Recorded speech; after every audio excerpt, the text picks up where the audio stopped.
안녕하세요. 재테크 농부입니다. 오늘은 기관들이 어떤 거짓말을 하다 들켰는지 확인해 보겠습니다.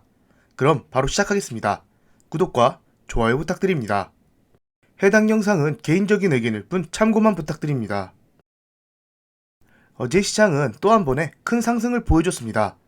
나스닥은 2.76% 오르며 이제는 고점 대비 약 26% 하락한 상태입니다. 어제 시장을 움직인 큰 이슈들을 간단히 알아보겠습니다. 먼저 제롬 파월 의장이 월스트리트 저널이 주최한 행사에서 경제가 예상대로라면 0.5% 인상할 것이라며 다시 한번 말했는데요. 미국 경제는 탄탄하다면서 연착륙을 할 수 있다고 발언했습니다. 기존과 똑같은 입장이기에 시장은 호재로 받아들였습니다. 다만 인플레이션이 완화되지 않으면 더욱 공격적으로 움직일 것이며 중립금리 수준 이상으로 금리를 올리는 것을 주저하지 않는다고 말했습니다. 블러드 총재 또한 어제 특별한 발언을 하지 않았습니다. 미국 10년물 국채금리도 최근 3.1 이상 올라갔다가 다시 3 아래로 내려온 모습입니다. 시장에서 생각하는 금리 인상 확률을 알아보겠습니다. 6월, 7월은 0.5% 인상이 확실시 되는 것 같고 9월 0.5% 인상 확률이 어제보다는 소폭 오른 것을 볼 수 있습니다. 미국 경제의 3분의 1을 차지하는 소비가 인플레이션 우려에도 여전히 증가세를 보였습니다. 4월 소매 판매는 전월보다 0.9% 증가했습니다. 소비가 계속 늘고 있다는 뜻이죠. 전년 동기 대비로는 8.2% 늘었습니다. 다만 월가가 집계한 예상치인 1% 증가에는 조금 못 미치는 수준입니다. 시장의 예상치를 밑돌았으나 여전히 미국의 소비가 탄탄하다고 분석한 듯합니다. 어제 시장은 대부분 크게 상승했으나 소매 판매 쪽이 안 좋았습니다. 왜냐하면 대형 소매업체 월마트가 실적 발표를 했는데 인플레이션 압력으로 분기순이익이 시장의 예상치를 밑돌았기 때문입니다. 그래서 주가가 11% 이상 하락했습니다.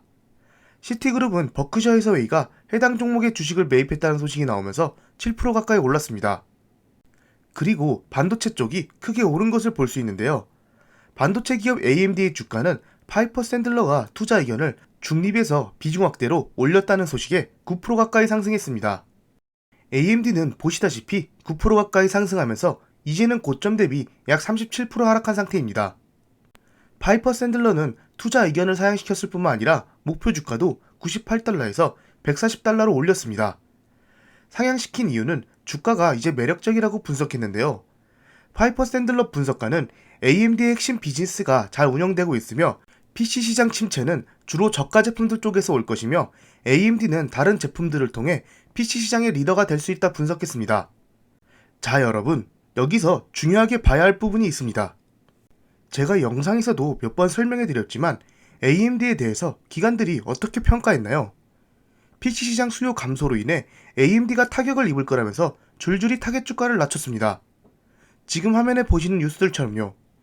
그리고 가장 아래 파이퍼 샌들러가 올해 초 AMD 투자 의견을 중립으로 하향하면서 성장 둔화를 우려한다 했지만 AMD는 실적으로 이 내용을 반박했습니다. 그러면서 파이퍼 샌들러는 어제 자신의 말을 바꿨습니다. 그렇다면 과연 기관들은 이렇게 안 좋은 의견을 내놓고 AMD 주식을 올해 1분기에 팔았을까요? 말이 안 나오네요. 기관들의 물량이 무려 26%나 증가했습니다. 이렇게나 크게 증가한 것은 기관 물량을 분석하면서 처음 봅니다. 그리고 AMD를 보유한 기관들의 수가 6.39%나 늘었습니다. 아래 풋옵션도 콜옵션에 비해 많이 감소했습니다. 앞에서 본 기관들의 매매 내역은 화면에 보이는 빨간 네모 부분에서 진행됐습니다. 1분기에는 반도체 주식들한텐 최악의 분기였습니다. 이렇게 공포스러운 뉴스를 내면서 반도체 회사 주가들을 크게 하락시켰기 때문입니다. 하지만 기관들한테는 저점 매수의 기회였습니다. JP모건, 바클레이즈, 도이치뱅크 등은 올해 1분기에 AMD에 대해 홀드 의견을 냈습니다. 즉, 그냥 보유만 하고 더 살 필요가 없다라는 의견입니다. 심지어 바클레이즈는 3월 31일 기준 비중 확대해서 홀드로 변경했습니다. 그렇다면 이 세 개 기관은 보유량을 그대로 유지해야 하는 게 맞지 않을까요? 이 세 개 기관의 AMD 매수 기록을 확인해 보겠습니다. AMD의 기관 매매 기록을 찾아보니 앞서 말한 세 기관 모두 이번 1분기에 AMD를 매수했습니다. 홀드 의견을 내놓고 몰래 매수한 것이죠. 특히나 바클레이즈의 포트폴리오를 보면 특이한 점이 있는데요. 다른 빅테크 종목은 모두 매도하고 지수 추종 ETF만 샀으며 엔비디아조차 매도한 것을 볼 수 있습니다. 빅테크들을 많이 정리했지만 지수 추종을 산 거 보니 그래도 시장은 상승한다라고 본 듯합니다. 조금 더 내려가 보면 이렇게 AMD를 매수한 것을 볼 수 있습니다. 수많은 빅테크 중 유일하게 AMD만 매수한 것이죠. AMD를 가장 많이 보유하고 있는 기관들 1위부터 10위까지 딱 한 곳을 제외하고는 모두 물량을 늘렸습니다. 이번 1분기 AMD가 급락할 때 기관들은 저가 매수의 기회로 본 것이죠. 그렇다면 왜 그렇게 뉴스로 공포를 주면서 타겟 주가를 낮췄을까요? 타겟 주가나 투자 의견이 내려가면 해당 종목의 주가는 더 크게 하락합니다. 오늘 AMD에 대한 좋은 뉴스가 나왔을 때 급등하는 것처럼 더 크게 급락하는 것이죠. 그러면 그들은 개미들이 파는 물량을 받으면서 더 좋은 값에 좋은 회사 주식을 사는 것입니다. 항상 말씀드리지만 이러한 기관들의 의견은 잘 걸러서 들으셔야 합니다. 기관들의 의견이 모두 틀린 것은 아니고 분명히 좋은 정보도 있습니다. 하지만 제가 최근에 AMD 타겟 주가 하향 발표 후 분석해드린 영상에서는 기관들의 의견을 새겨듣지 말라고 말씀드렸습니다. 기업 가치는 계속 상향하는데 말도 안 되는 이유를 붙여서 주가를 떨어뜨렸기 때문입니다. 지금 보시는 영상에서 그 내용들을 분석해드렸으니 이 영상들이 궁금하신 분들은 고정 댓글을 참고 부탁드립니다. 작년에 모건 스탠리가 겨울이 온다라는 보고서를 내면서 디램 수요 감소를 핑계로 마이크론, 삼성전자, 하이닉스의 주가를 크게 하락시켰습니다. 마이크론의 주가를 크게 하락시키고 저점에서 주운 다음 다시 마이크론에 대해 좋은 뉴스 등을 내면서 고점을 뚫었습니다. AMD도 똑같은 패턴이라 생각합니다.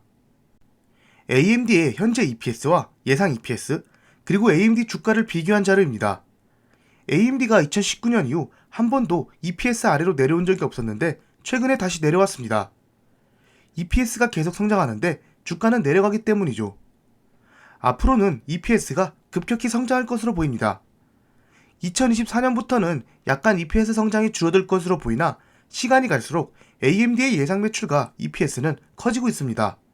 지금 기준이라 그렇지 내년에 본 2024년 예상 EPS는 지금보다 훨씬 커질 확률이 높습니다. 반도체 산업이 크게 성장하고 있기 때문입니다. 그리고 6월 9일에는 AMD 투자 설명회도 있습니다.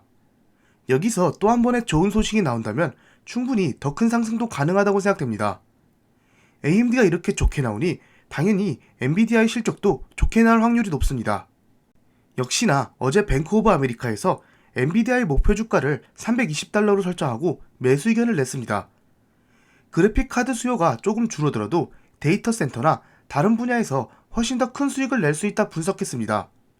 실적 발표를 앞두고 타겟 주가를 높인 것이죠. 반도체 ETF 중 가장 대표라고 볼 수 있는 SOXX는 고점 대비 24% 하락하며 다른 섹터보다 더 크게 하락했습니다. 올해 초부터 있었던 기관들의 공포 뉴스가 어느 정도 영향이 있을 거라 생각합니다.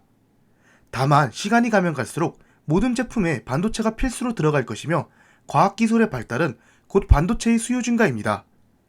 그러면 지금 보시는 ETF도 충분히 고점을 뚫을 수 있다는 소리입니다.